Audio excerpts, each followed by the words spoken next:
ಕೆಲವೇ ಕ್ಷಣಗಳಲ್ಲಿ JP ನಡ್ಡಾರನ್ನ CM BSY ಭೇಟಿಯಾಗಲಿದ್ದಾರೆ. ಕೆಲವೇ ಕ್ಷಣಗಳಲ್ಲಿ ಜೆಪಿ ನಡ್ಡಾರನ್ನ ಸಿಎಂ ಭೇಟಿಯಾಗಲಿದ್ದಾರೆ. ಕೆಲವೇ ಕ್ಷಣಗಳಷ್ಟೇ ಬಾಕಿ ಇರೋದು ಸಂಪುಟಕ್ಕೆ ಸರ್ಜರಿ ಬಗ್ಗೆ ಬಿಜೆಪಿ ರಾಷ್ಟ್ರೀಯ ಅಧ್ಯಕ್ಷರ ಜೊತೆಗೆ ಚರ್ಚೆ ನಡೆಸಲಿದ್ದಾರೆ ಸಿಎಂ. ಸಂಪುಟ ವಿಸ್ತರಣೆಯೋ ಪುನರ್ರಚನೆಯೋ ಈ ಗೊಂದಲಕ್ಕೆ ತೆರೆ ಬೀಳುವಂತಹ ಸಾಧ್ಯತೆ ಇದೆ. ನೂತನ ಸಚಿವರ ಪಟ್ಟಿಯನ್ನ ಜೆಪಿ ನಡ್ಡಾ ಮುಂದಿಡಲಿದ್ದಾರೆ ಸಿಎಂ ಬಿಎಸ್ವೈ. ಆಕಾಂಕ್ಷಿಗಳ ಪಟ್ಟಿ ಮುಂದಿಟ್ಟು ಪುನರ್ರಚನೆಗೆ ಮನವಿ ಮಾಡಿಕೊಳ್ಳುವಂತಹ ಸಾಧ್ಯತೆ ಇದೆ. ಹೆಚ್ಚು ಜನರಿಗೆ ಅವಕಾಶ ಕಲ್ಪಿಸೋದಕ್ಕೆ ಪುನರ್ರಚನೆ ಮನವಿ ಮಾಡಿಕೊಳ್ಳುವಂತಹ ಸಾಧ್ಯತೆ ಇದೆ. ಯಡಿಯೂರಪ್ಪನವರಿಗೆ ಹೈಕಮಾಂಡ್ ಗ್ರೀನ್ ಸಿಗ್ನಲ್ ಸಿಗುತ್ತಾ? ಹಾಗಾದ್ರೆ ಬಿಎಸ್ ಯಡಿಯೂರಪ್ಪನವರಿಗೆ ಹೈಕಮಾಂಡ್ ಗ್ರೀನ್ ಸಿಗ್ನಲ್ ಸಿಗುತ್ತಾ? ಕ್ಲೈಮ್ಯಾಕ್ಸ್ ಹಂತಕ್ಕೆ ತಲುಪ್ತಾ ಸಂಪುಟಕ್ಕೆ ಸರ್ಜರಿ ಸಿನಿಮಾ?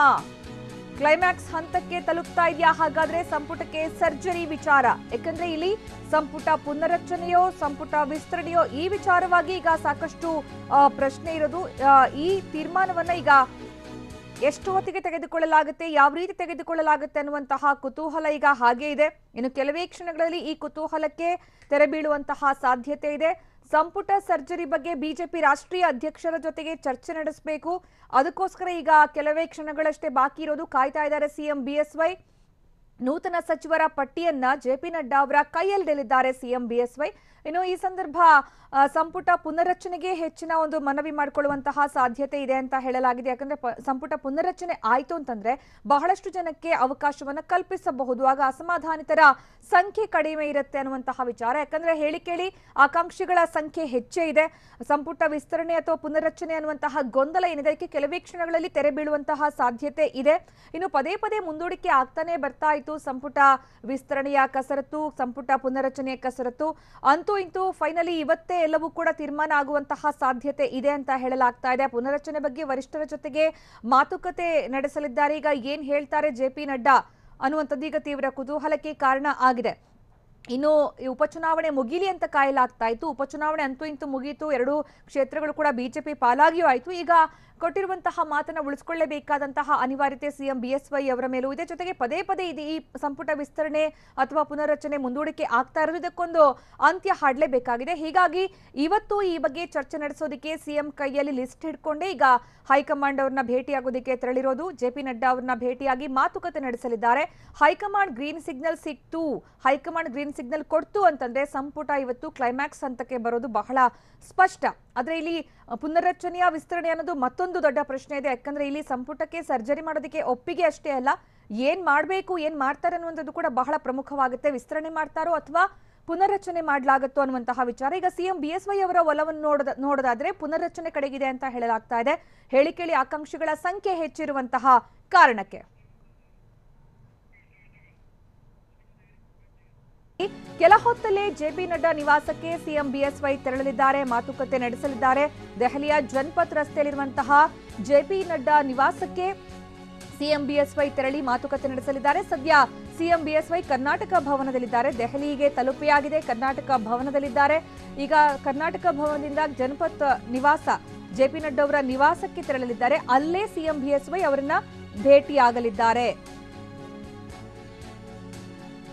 ಇನ್ನು ಸರ್ಕಾರ ರಚನೆಯ ಸಂದರ್ಭದಲ್ಲಿ ಮಾತನ್ನ ನೀಡಲಾಗಿತ್ತು ಕೆಲವರಿಗೆ. ಅಂದ್ರೆ ನೀಡಿದ ಮಾತಿನಂತೆ ಎಲ್ಲರೂ ಕೂಡ ಸಚಿವ ಸ್ಥಾನವನ್ನ ನೀಡೋದಕ್ಕೆ ಸಾಧ್ಯ ಆಗಿಲ್ಲ. ಈಗ ಯಾರ್ಯಾರಿಗೆ ಸಚಿವ ಸ್ಥಾನ ಸಿಕ್ಕಿಲ್ವೋ ಅವರು ಈಗ ಬಹಳ ಹೆಚ್ಚಿನ ಒಂದು ಆಕಾಂಕ್ಷೆಯಲ್ಲಿದ್ದಾರೆ.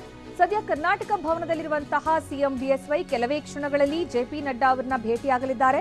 ಅವ್ರನ್ನ ಭೇಟಿಯಾಗೋದಕ್ಕೆ ಜೆಪಿ ನಡ್ಡಾ ಅವರ ನಿವಾಸಕ್ಕೆ ತೆರಳ್ತಾ ಇದ್ದಾರೆ ಸಿಎಂ ಬಿಎಸ್ವೈ. ಅಲ್ಲಿ ತೆರಳಿ ಭೇಟಿಯಾಗಿ ಮಾತುಕತೆ ನಡೆಸಲಿದ್ದಾರೆ. ಕೈಯಲ್ಲಿ ಒಂದು ಲಿಸ್ಟ್ ಕೂಡ ಹಿಡ್ಕೊಂಡಿದ್ದಾರೆ ಸಿಎಂ ಬಿಎಸ್ವೈ. ಯಾಕಂದ್ರೆ ಯಾರ್ಯಾರಿಗೆ ಯಾವ್ಯಾವ ಸ್ಥಾನವನ್ನ ಕೊಡಬೇಕು, ಪುನರ್ರಚನೆ ಆದ್ರೆ ಯಾವ ರೀತಿ, ಸಂಪುಟ ವಿಸ್ತರಣೆ ಆದ್ರೆ ಯಾವ ರೀತಿ, ಎಲ್ಲವೂ ಕೂಡ ಹೈಕಮಾಂಡ್ಗೆ ಮನವೊಲಿಕೆ ಮಾಡುವಂತಹ ಕೆಲಸ ಈಗ ಸಿಎಂ ಬಿಎಸ್ವೈ ಅವರದ್ದಾಗಿದೆ. ಹೀಗಾಗಿ ಆ ಜವಾಬ್ದಾರಿಯನ್ನ ನಿರ್ವಹಿಸೋದಕ್ಕೆ ಸಿಎಂ ಬಿಎಸ್ವೈ ಜೆಪಿ ನಡ್ಡಾ ಅವರ ಬಳಿ ತೆರಳ್ತಾ ಇದ್ದಾರೆ. ಇನ್ನು ಸರ್ಕಾರ ರಚನೆಯ ಸಂದರ್ಭದಲ್ಲಿ ಕೊಟ್ಟಂತಹ ಮಾತಿನಂತೆ ಮುನಿರತ್ನ ಅವರು ಕೂಡ ಆಕಾಂಕ್ಷಿ ಇದ್ದಾರೆ, ಎಂಟಿಬಿ ನಾಗರಾಜ್ ಅವರು ಕೂಡ ಇದ್ದಾರೆ. ಆರ್ ಶಂಕರ್ ಅವರಿಗೆ ಸಚಿವ ಸ್ಥಾನ ನೀಡೋದು ಬಹುತೇಕ ಖಚಿತ ಅಂತಾನೆ ಹೇಳಲಾಗ್ತಾ ಇದೆ. ಅದರ ಜೊತೆಗೆ ಶಾಸಕ ಎಚ್ ವಿಶ್ವನಾಥ್ ಅವರಿಗೆ ಸಚಿವ ಸ್ಥಾನ ನೀಡ್ತಾರಾ ಇಲ್ವಾ ಅನ್ನೋದು ಕೂಡ ಬಹಳ ಅನುಮಾನಾಸ್ಪದವಾಗಿದೆ. ಈ ಸಂದರ್ಭದಲ್ಲಿ ಆಗಿರುವಂತಹ ಬೆಳವಣಿಗೆಯನ್ನು ನೋಡ್ತಾ ಇದ್ರೆ ಇನ್ನು ಸಚಿವ ಸ್ಥಾನಕ್ಕಾಗಿ ಎಚ್ ವಿಶ್ವನಾಥ್ ತಮ್ಮ ಲಾಬಿಯನ್ನ ನಡೆಸ್ತಾನೆ ಇದ್ದಾರೆ. ಅಷ್ಟೇ ಅಲ್ಲ ಬಿಜೆಪಿಯಲ್ಲಿ ಅಂದ್ರೆ ಮೂಲ ಬಿಜೆಪಿಗರೇನಿದೆ ಅವರು ಕೂಡ ತಮ್ಮ ಒಂದು ಬೇಡಿಕೆಯನ್ನ ಇಡ್ತಾ ಇದ್ದಾರೆ. ತಾವು ಕೂಡ ಮೂಲ ಬಿಜೆಪಿಗರು ಹಿರಿಯರು, ನಮಗೂ ಕೂಡ ಅವಕಾಶವನ್ನ ನೀಡಬೇಕು ಅನ್ನುವಂತಹ ವಿಚಾರವಾಗಿ. ಹೀಗಾಗಿ ಇತ್ತ ಮೂಲ ಬಿಜೆಪಿಗರು ಜೊತೆಗೆ ಬಿಜೆಪಿಗೆ ವಲಸೆ ಬಂದವರು ಎರಡೂ ರೀತಿಯ ಕಾಂಪಿಟೇಷನ್ ಇದೆ. ಇವರಲ್ಲಿ ಆಕಾಂಕ್ಷಿಗಳ ಸಂಖ್ಯೆ ಹೆಚ್ಚಾಗಿರೋದು ಈಗ ಬಹಳ ಸವಾಲಾಗಿದೆ. ಸಿಎಂ ಬಿಎಸ್ವೈ ಮುಂದೆ ಇರುವಂತಹ ದೊಡ್ಡ ಸವಾಲದು.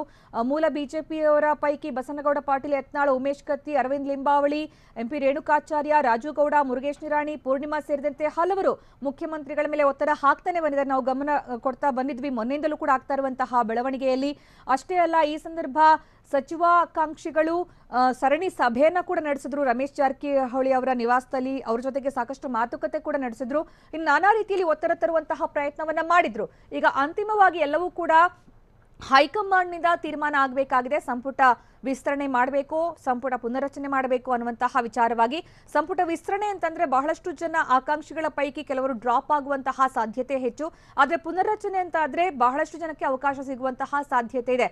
ಇತ್ತ ಮೂಲ ಬಿಜೆಪಿಗರನ್ನು ಜೊತೆಗೆ ಬಿಜೆಪಿಗೆ ವಲಸೆ ಬಂದಿರೋರನ್ನು ಅಂದ್ರೆ ಸರ್ಕಾರ ರಚನೆಯ ಸಂದರ್ಭದಲ್ಲಿ ನಿರ್ಣಾಯಕ ಪಾತ್ರ ವಹಿಸಿದಂತಹ ಬಿಜೆಪಿಗೆ ಬಂದಂತಹ ಶಾಸಕರನ್ನು ಕೂಡ ಪರಿಗಣನೆ ಮಾಡಬಹುದು.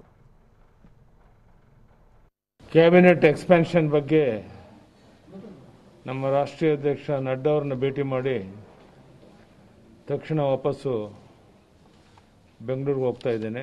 ಅಮಿತ್ ಶಾ ಅವರು ಭೇಟಿ ಮಾಡ್ತೀರಾ? ಕಾಂಟ್ಯಾಕ್ಟ್ ಸಿಗೋದಾದ್ರೆ ಭೇಟಿ ಮಾಡ್ತೀನಿ. ನಿಮ್ಮ ಒತ್ತು ಪುನರ್ರಚನೆಗೂ ಅಥವಾ ವಿಸ್ತರಣೆಗೂ? ನಿಮ್ಮ ಒತ್ತು ಕೊಡೋದು ನೀವು ಪುನರ್ರಚನೆಗೂ ಅಥವಾ ವಿಸ್ತರಣೆಗೂ?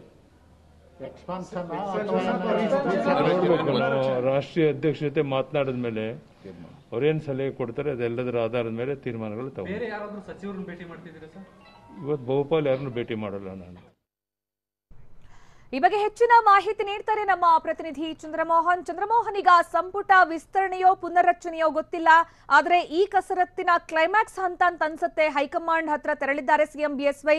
ಸೊ ಏನ್ ನಿರೀಕ್ಷೆ ಇದೆ ಈಗ? ಹೌದು ಸುಕನ್ಯಾ, ಸದ್ಯ ಸಿಎಂ ಯಡಿಯೂರಪ್ಪ ಅವರು ದೆಹಲಿಯ ಕರ್ನಾಟಕ ಭವನದಲ್ಲಿದ್ದಾರೆ. ಇನ್ನು ಸ್ವಲ್ಪ ಹೊತ್ತಿನಲ್ಲೇನೆ ಮೋತಿಲಾಲ್ ನೆಹರು ಮಾರ್ಗ್ನಲ್ಲಿರುವ ಜೆಪಿ ನಡ್ಡಾ ಅವರ ನಿವಾಸಕ್ಕೆ ತೆರಳಿ ಅವರೊಂದಿಗೆ ಮಾತುಕತೆಯನ್ನು ನಡೆಸ್ತಾರೆ. ಈ ಮಾತುಕತೆ ವೇಳೆನಲ್ಲಿ ಕರ್ನಾಟಕದಲ್ಲಿ ಈಗ ತಮ್ಮ ಸಚಿವ ಸಂಪುಟದ ವಿಸ್ತರಣೆ ಮಾಡಬೇಕು ಅಥವಾ ಪುನರ್ರಚನೆ ಮಾಡಬೇಕು ಅನ್ನೋದ್ರ ಬಗ್ಗೆ ಚರ್ಚೆ ನಡೆಸಿ ಅಂತಿಮ ತೀರ್ಮಾನವನ್ನ ತೆಗೆದುಕೊಳ್ಳಲಾಗುತ್ತೆ. ಈಗ ಮುಖ್ಯವಾಗಿ ಯಡಿಯೂರಪ್ಪ ಅವರ ಸಚಿವ ಸಂಪುಟದಲ್ಲಿ 7 ಸಚಿವ ಸ್ಥಾನಗಳು ಖಾಲಿ ಇವೆ. ಇದರಲ್ಲಿ 2 ಸಚಿವ ಸ್ಥಾನಗಳನ್ನ ಖಾಲಿ ಇಟ್ಟು 5 ಸಚಿವ ಸ್ಥಾನಗಳನ್ನ ಶಾಸಕರಿಗೆ ನೀಡೋ ಬಗ್ಗೆ ತೀರ್ಮಾನವನ್ನ ಕೈಗೊಳ್ಳಬಹುದು ಅನ್ನತಕ್ಕಂತಹ ಚರ್ಚೆಗಳು ಕೂಡ ನಡೀತಾ ಇವೆ. ಇಲ್ಲವೇ ಪುನರ್ರಚನೆಯನ್ನ ಮಾಡೋದಾದ್ರೆ 4 ಮಂದಿ ಹಾಲಿ ಸಚಿವರನ್ನೇ ಸಚಿವ ಸಂಪುಟದಿಂದ ಕೈಬಿಟ್ಟು ಅವರ ಸ್ಥಾನಗಳಿಗೆ ಹೊಸ ಎಂಎಲ್ಎಗಳಿಗೆ ಅವಕಾಶವನ್ನ ಕ್ಯಾಬಿನೆಟ್ ನಲ್ಲಿ ನೀಡಬಹುದು ಅನ್ನುವಂತಹ ಚರ್ಚೆಗಳು ಕೂಡ ಇವೆ. ಮುಖ್ಯವಾಗಿ ಶಶಿಕಲಾ ಜೊಲ್ಲೆ, ಪ್ರಭು ಚವ್ಹಾಣ್, ಜೆಸಿ ಮಾಧುಸ್ವಾಮಿ, ಶ್ರೀನಿವಾಸ್ ಪೂಜಾರಿ ಅಂತಹ ಸಚಿವರುಗಳನ್ನ ಬೇರೆ ಬೇರೆ ಕಾರಣದಿಂದ ಸಚಿವ ಸಂಪುಟದಿಂದ ಕೈಬಿಟ್ಟು ಒಟ್ಟು ಕೈ ಬಿಡಬಹುದು. ಅಂತ ಸಂದರ್ಭದಲ್ಲಿ ಒಟ್ಟು 11 ಸಚಿವ ಸ್ಥಾನಗಳು ಖಾಲಿ ಆಗ್ತವೆ. ಈ 11 ಸಚಿವ ಸ್ಥಾನಗಳ ಪೈಕಿ 8 ರಿಂದ 10 ಮಂದಿ ಎಂಎಲ್ಎ ಮಂದಿಗೆ ಸಚಿವ ಸ್ಥಾನವನ್ನ ನೀಡಬಹುದು ಅನ್ನೋ ಒಂದು ಚರ್ಚೆಗಳು ಕೂಡ ನಡೀತಾ ಇದೆ. ಆದ್ರೆ ಇದ್ರ ಬಗ್ಗೆ ಈಗ ಜೆಪಿ ನಡ್ಡಾ ಅವರ ಜೊತೆಗೆ ಚರ್ಚೆ ನಡೆಸಿ ಅಂತಿಮ ತೀರ್ಮಾನವನ್ನ ಯಡಿಯೂರಪ್ಪ ಕೈಗೊಳ್ಳಬೇಕಾಗುತ್ತೆ. ಸಚಿವ ಸಂಪುಟ ವಿಸ್ತರಣೆ ಅಥವಾ ಪುನರ್ರಚನೆ ಬಗ್ಗೆ ಚರ್ಚೆ ನಡೆಸಲಿಕ್ಕೆ ಕಳೆದ 2 ತಿಂಗಳ ಅವಧಿನಲ್ಲೇ 2ನೇ ಬಾರಿಗೆ ಯಡಿಯೂರಪ್ಪ ದೆಹಲಿಗೆ ತೆರಳಿದ್ದಾರೆ. 2 ತಿಂಗಳ ಹಿಂದೆ ಕೂಡ ದೆಹಲಿಗೆ ಹೋಗಿ ಹೈಕಮಾಂಡ್ ನಾಯಕರನ್ನ ಭೇಟಿಯಾಗಿದ್ರು. ಆಗ ಹೈಕಮಾಂಡ್ ನಾಯಕರು ಸಚಿವ ಸಂಪುಟ ವಿಸ್ತರಣೆಗಾಗ್ಲಿ ಪುನರ್ರಚನೆಗಾಗ್ಲಿ ಯಾವುದೇ ಒಪ್ಪಿಗೆಯನ್ನ ಕೊಟ್ಟಿರ್ಲಿಲ್ಲ. ಹೀಗಾಗಿ ಆಗ ಯಡಿಯೂರಪ್ಪ ಸುಮ್ಮನಾಗಿದ್ರು. ಈಗ ಹೈಕಮಾಂಡ್ ಒಪ್ಪಿಗೆ ನೀಡಿದ್ರು ಕೂಡ ಸಚಿವ ಸಂಪುಟ ವಿಸ್ತರಣೆಗೆ ಒಪ್ಪಿಗೆಯನ್ನ ನೀಡುತ್ತಾ ಅಥವಾ ಪುನರ್ರಚನೆಗೆ ಒಪ್ಪಿಗೆಯನ್ನ ನೀಡುತ್ತಾ ಅನ್ನೋದನ್ನು ಕೂಡ ಕಾದ್ ನೋಡ್ಬೇಕಾಗುತ್ತೆ. ಮುಖ್ಯವಾಗಿ ಕರ್ನಾಟಕದ ವಿಷಯಗಳಿಗೆ ಸಂಬಂಧಪಟ್ಟಂತೆ ಬಿಜೆಪಿಯ ರಾಷ್ಟ್ರೀಯ ಸಹ ಸಂಘಟನಾ ಕಾರ್ಯದರ್ಶಿ ಬಿಎಲ್ ಸಂತೋಷ್ ಅವರು ಕೂಡ ಹೈಕಮಾಂಡ್ ತೀರ್ಮಾನದ ಮೇಲೆ ತಮ್ಮ ಪ್ರಭಾವವನ್ನು ಕೂಡ ಬೀರ್ತಾರೆ. ಕರ್ನಾಟಕದಲ್ಲಿ ಬಿಜೆಪಿನಲ್ಲಾಗ್ಬೋದು ಅಥವಾ ಯಡಿಯೂರಪ್ಪ ಸರ್ಕಾರದಲ್ಲಾಗ್ಬೋದು ಯಾವುದೇ ಬದಲಾವಣೆಗಳಾಗಬೇಕು ಅಂದ್ರೆ ಅದರಲ್ಲಿ ಬಿಎಲ್ ಸಂತೋಷ್ ಅವರ ಪ್ರಭಾವ ಪಾತ್ರ ಅನ್ನೋದು ಕೂಡ ಇದ್ದೇ ಇರುತ್ತೆ. ಈಗ ಸಚಿವ ಸಂಪುಟ ರಚನೆಯಲ್ಲೂ ಕೂಡ ಬಿಎಲ್ ಸಂತೋಷ್ ಅವರ ಪಾತ್ರ ಇರತಕ್ಕಂಥದ್ದು ಮೇಲ್ನೋಟಕ್ಕೆ ಸ್ಪಷ್ಟವಾಗಿ ಎದ್ದು ಕಾಣ್ತಾ ಇದೆ. ಬಲೇಶ್ವರದ ಎಂಎಲ್ಎ ಅಶ್ವಥ್ ನಾರಾಯಣ್ ಅವರಿಗೆ ಜೊತೆಗೆ ಲಕ್ಷ್ಮಣ ಸವದಿ ಅವರಿಗೆ ಡಿಸಿಎಂ ಹುದ್ದೆ ಕೊಟ್ಟಿರೋದ್ರಿಂದ ಬಿಎಲ್ ಸಂತೋಷ್ ಅವರ ಪಾತ್ರ ಇದೆ ಅನ್ನೋದನ್ನ ಬಿಜೆಪಿ ನಾಯಕರುಗಳು ಕೂಡ ಹೇಳ್ತಾರೆ. ಹಾಗಾಗಿ ಈಗ ಸಚಿವ ಸಂಪುಟ ವಿಸ್ತರಣೆ ಅಥವಾ ಪುನರ್ರಚನೆ ಆದ್ರೆ ಅದರಲ್ಲೂ ಕೂಡ ಬಿಎಲ್ ಸಂತೋಷ್ ಅವರ ಪಾತ್ರ ಇರುತ್ತೆ. ಹೀಗಾಗಿ ಬಿಎಲ್ ಸಂತೋಷ್ ಅವರು ಯಾವ ತೀರ್ಮಾನವನ್ನ ಕೈಗೊಂಡು ಅದನ್ನ ಹೈಕಮಾಂಡ್ ನ ಮೂಲಕವಾಗಿ ಜಾರಿಗೊಳಿಸ್ತಾರೆ ಅನ್ನೋದು ಈಗ ಕುತೂಹಲವನ್ನ ಕೆರಳಿಸಿದೆ. ಸ್ಪನ್ಯ, ಅಂದ್ರೆ ಚಂದ್ರಮೋಹನ್, ಈಗ ಸಿಎಂ ಬಿಎಸ್ವೈ ಅವರ ಆಲೋಚನೆ ಏನಿದೆ? ಯಾಕಂದ್ರೆ ಇಲ್ಲಿ ಮೂಲ ಬಿಜೆಪಿಗರಿಗೂ ಮಣೆ ಹಾಕ್ಬೇಕಾಗತ್ತೆ, ಇತ್ತ ಸರ್ಕಾರ ರಚನೆ ನಿರ್ಣಾಯಕ ಪಾತ್ರ ವಹಿಸಿದವರಿಗೂ ಕೂಡ ಮಣೆ ಹಾಕ್ಬೇಕಾಗತ್ತೆ. ಹೀಗಾಗಿ ಸಂಪುಟ ವಿಸ್ತರಣೆ ಬೆಟರ್ ಅಂತ ಆಲೋಚನೆ ಇದೆಯಾ ಅಥವಾ ಸಂಪುಟ ಪುನರ್ರಚನೆ ಒಳ್ಳೇದು ಅಂತ ಇದೆಯಾ? ಸಿಎಂ ಬಿಎಸ್ವೈ ತಲೆಯಲ್ಲಿ ಏನಿರಬಹುದು ಅಂತ? ಸುಕನ್ಯಾ, ಯಡಿಯೂರಪ್ಪ ಅವರು ಎರಡಕ್ಕೂ ಕೂಡ ಸಿದ್ಧವಾಗಿ ಹೋಗಿದ್ದಾರೆ. ಒಂದು ವೇಳೆ ಹೈಕಮಾಂಡ್ ನಾಯಕರುಗಳು ಸಂಪುಟ ವಿಸ್ತರಣೆಗೆ ಒಪ್ಪಿಗೆಯನ್ನು ಕೊಟ್ರೆ ಯಾರ್ಯಾರನ್ನ ಸಂಪುಟಕ್ಕೆ ಸೇರ್ಪಡೆ ಮಾಡ್ಕೊಡ್ಬೇಕು ಅಂತ ಹೇಳಿ ಒಂದು ಪಟ್ಟಿಯನ್ನ ಸಿದ್ಧಪಡಿಸ್ಕೊಂಡು ಹೋಗಿದ್ದಾರೆ. ಜೊತೆಗೆ ಏನಾದ್ರೂ ಕೂಡ ಸಂಪುಟ ಪುನರಚನೆಯನ್ನ ಮಾಡ್ಬೇಕು ಅನ್ನೋದಾದ್ರೆ ಯಾರ್ಯಾರನ್ನ ಸಚಿವ ಸಂಪುಟದಿಂದ ಕೈ ಬಿಡಬೇಕು ಮತ್ತು ಇನ್ನೆಷ್ಟು ಮಂದಿಯನ್ನ ಸಚಿವ ಸಂಪುಟಕ್ಕೆ ಸೇರ್ಪಡೆ ಮಾಡ್ಕೊಳ್ಬೇಕು ಅನ್ನೋದ್ರ ಬಗ್ಗೆ ಪುನರಚನೆ ಪಟ್ಟಿಯನ್ನು ಕೂಡ ತಮ್ಮ ಜೊತೆಗೆ ತೆಗೆದುಕೊಂಡೇ ಹೋಗಿದ್ದಾರೆ.